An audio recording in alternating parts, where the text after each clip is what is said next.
Today we're talking about Bibi Netanyahu, Prime Minister of Israel. We're doing a nice little spiritual analysis, a deep dive into his psychology, astrology, and alchemy, to look into his soul and see what's there, if there's anything to actually see. And when I'm doing this video talking about Netanyahu and his profile, like I just said, psychology, astrology, and alchemy, I want you to understand that as the leader of Israel, he is the karmic figurehead, the symbol that represents the collective unconscious of his nation. This is the case for all leaders, even people like Donald Trump, Vladimir Putin, or Zelensky. The person in charge, the head honcho, the leader of a country, is a representation, or let's say a concentration, of the collective unconscious. They're riding the wave. So the collective unconscious, for whatever reason, has chosen this leader for a reason to unwind the karmic profile or karmic energy of that nation. It's a really convoluted way of saying a lot of the things that apply directly to Bibi Netanyahu can also be applied to Israel as a whole. Let's get into it. So for the psychology, right off the bat, we just have to give him his flowers, right? Give respect where it is due. He is a diplomatic genius. What he's been able to get the United States to do for him and Israel, his ability to maneuver social situations and have Israel, at least up until recently, be perceived as this beacon of freedom and good and truth in the Middle East is astounding. The wheels only really came off until his back was up against the wall and he was going to be imprisoned for all of the bullshit he was doing behind the scenes, which is just conventional politician stuff. It's what they all do, for the most part. Not every single one, but most of them, yes.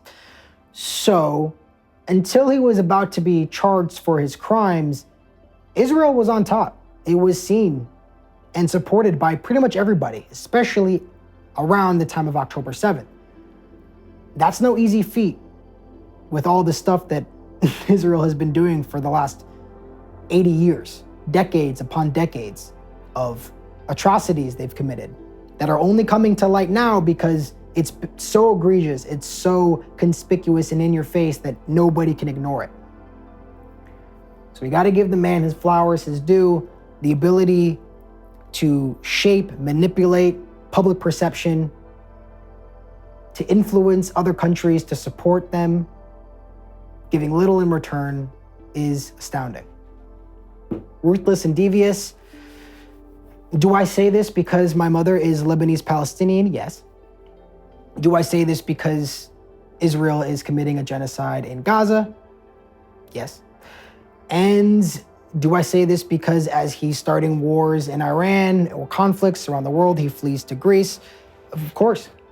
He is somebody who will do anything to achieve his goal of Israeli supremacy, willing to do anything that it takes by any means necessary, if you will, and while doing it, leverage his diplomatic genius to make you think that it's actually the other side that's causing the problems and not the side that is committing these atrocities. So,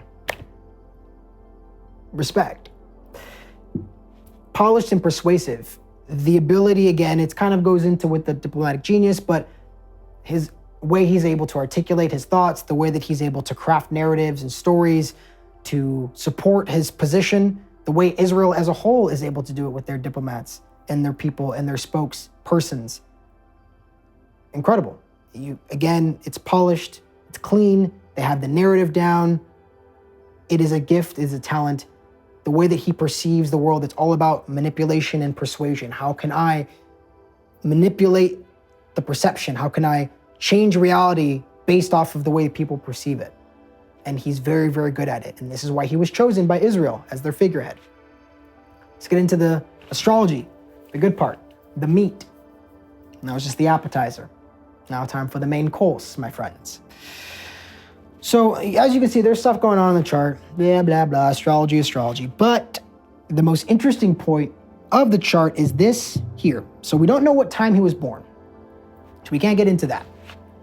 But we know that there are 4 planets in Libra, and this is very important. Very important. And we only really need to focus on this aspect of the chart, maybe aside from the fact that he also has a debilitated Jupiter. Jupiter is our goodness, our joy, our happiness, spirituality, abundance in that way. That's debilitated in his chart. So he'll be lacking in certain aspects of the things I just mentioned. But let's focus here on Libra.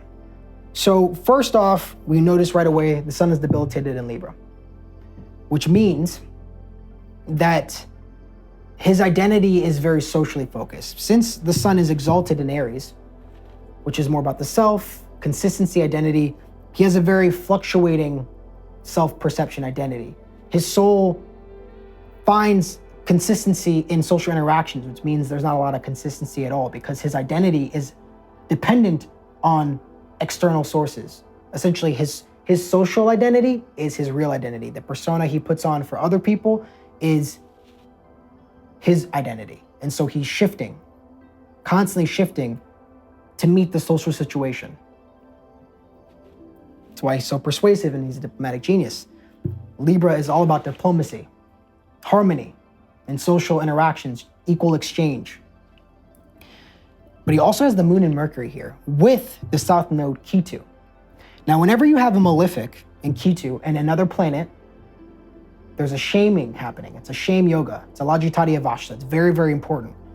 Because he has the sun and malefic and Ketu with his moon and Mercury, that means moon and Mercury are both ashamed in Libra, and the sun's debilitated.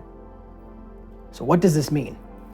This means when it comes to Libra things like diplomacy, trade, harmony, social relationships, there's going to be a lot of shame due to solar things. What does the sun represent? Leadership, authority, consistency, strength, power, also the father and patriarchal structures and figures and energy. So at some point, the masculine energy, because the sun is the most masculine planet, the moon is the most feminine, Mercury is the crown prince, it's our communication, our skills, our intellect, our humor. That means that at some point during his upbringing, this is saucy. We can't know for sure, right?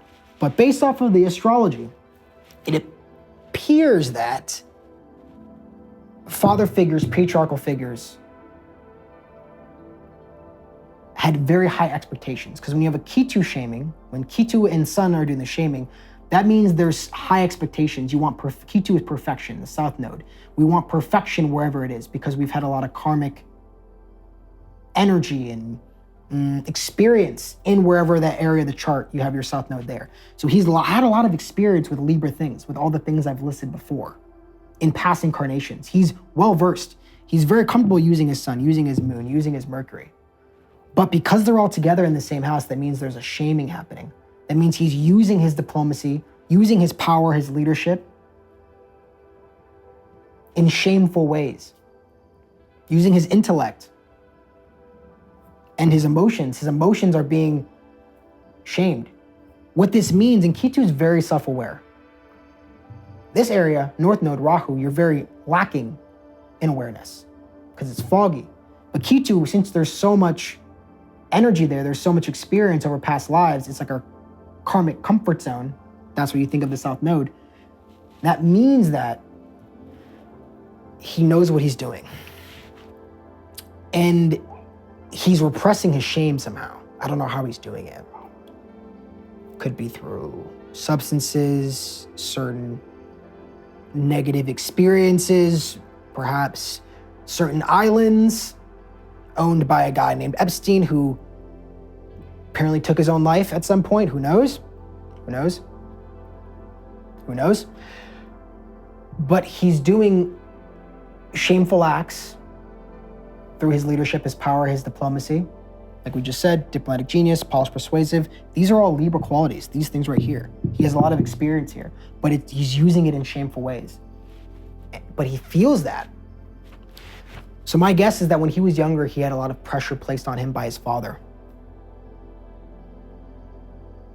He had a very stern father who had high expectations for his son, and the patriarchal figures in his life as well, because the son is not just the father, it's the patriarchal figure, it's the masculine. So the masculine figures in his life, the authoritative figures in his life, put pressure on him to be perfect, and they use shame, and this caused shame in him. And even though he's very skilled in Libra things and able to use his Mercury well and understand his emotions, that means he represses certain feelings. He's repressing the shame, keeping it inside, and taking these actions, consistently being ruthless and devious, manipulating others and persuading others to do what he desires. Again, like I said before, remember what I said before about a leader and their country and how they are a symbiotic, interdependent relationship and dynamic. Fascinating stuff. So he has to heal this shame. I mean, what's happening is that the more shameful, and this is the problem with negative emotions and even bad actions, is that you do one bad action and then that creates negative emotions, so then you do another bad action. This is how bad habits and addictions perpetuate themselves. Say you don't want to smoke weed, but you smoke weed. And then you feel guilty about smoking weed, so then you smoke more weed to stop feeling bad about smoking weed. And then you eat junk food to make yourself not feel bad about smoking weed more. And then it's like this domino effect. And so he gets shamed when he's younger by the patriarchal figures.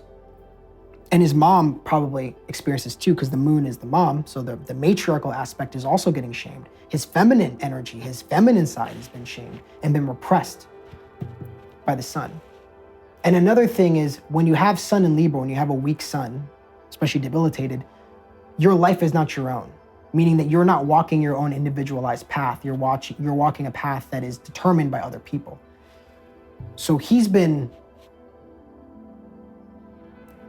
crafted, created, disciplined, and for lack of a better word, maybe even coerced into the position he is today. He was built and created from the ground up by the patriarchal figures in his life to be the man that he is today. Heavy stuff.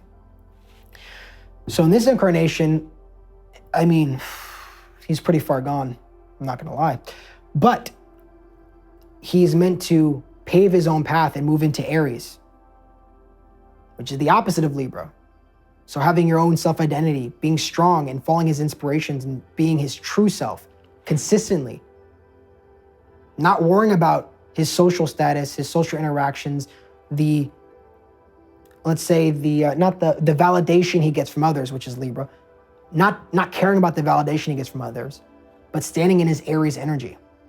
But it's tough because he has so many planets with Ketu. So many planets with his South Node that there's a lot of his consciousness. Each planet represents a different piece of our consciousness. Mercury, communication, intellect. Moon, emotions and subjective experience. Sun, power, leadership, masculine energy, consistency, confidence, self-esteem. All of that is a shame ball in Libra. And the sun's debilitated. Tough chart. Do not envy him at all. And what happens when you have all of these shame planets and with a debilitated sun in Libra, unable to move across the path of your consciousness, which is your South Node, North Node axis, Rahu Ketu axis, you get the actions he's committed. You get Benjamin Netanyahu and Israel and what they've done in front of the entire world. It's being exposed. So anyway, what would I do or say to Benjamin Netanyahu if you were my client? What is the alchemical transformation process I would give him if he was working with me? Well, I'll tell him to go no, I'm just kidding. I mean, every joke has a little bit of truth in it, but, keep it professional, kind of. Surrender and let go. You've done a lot of stuff. It is what it is. You can't change the past. All you can do is move forward.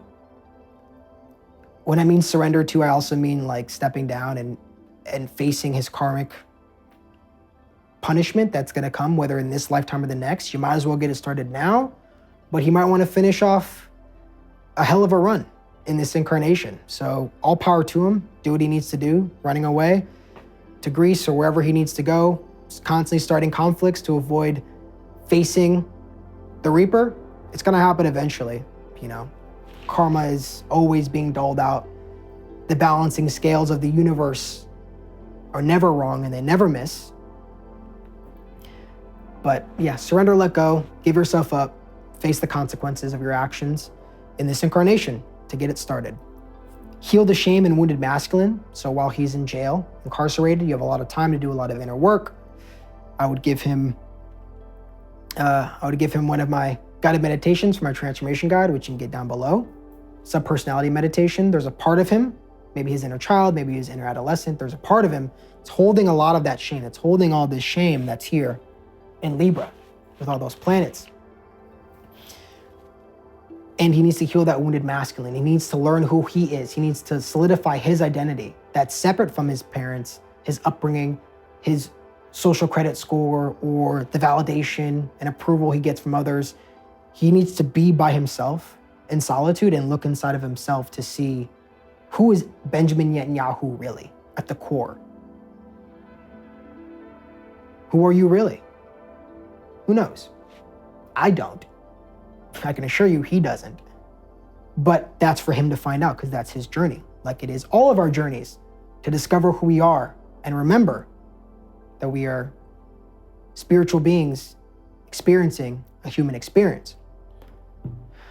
Karmic preparation is the last step.